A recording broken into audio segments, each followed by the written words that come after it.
आयुष्यात येणारे हर्डल्स, हे असतात आयुष्यात येणारे डिस्ट्रॅक्शन्स, हे असतात आयुष्यात येणारी ती लोक जी तुम्हाला पाठी खेचतात क्षणिक.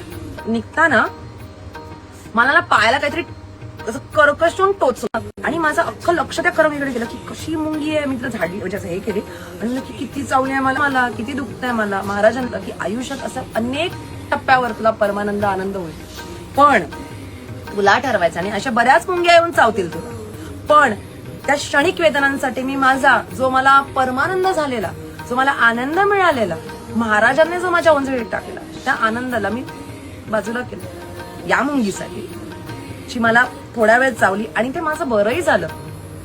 हे असतात आयुष्यात येणारे हर्डल्स, हे असतात आयुष्यात येणारे डिस्ट्रॅक्शन्स, हे असतात आयुष्यात येणारी ती लोक जी तुम्हाला पाठी खेचतात क्षणिक.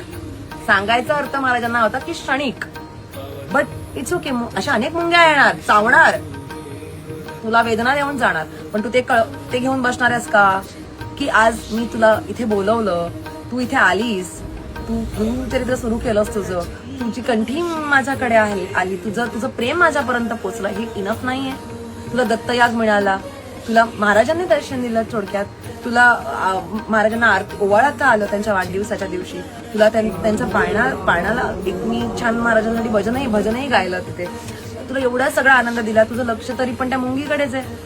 हे महाराजांनी मला दाखवलं. अशा मुंग्यांना उचलो और आगे जाओ, हेच आहे.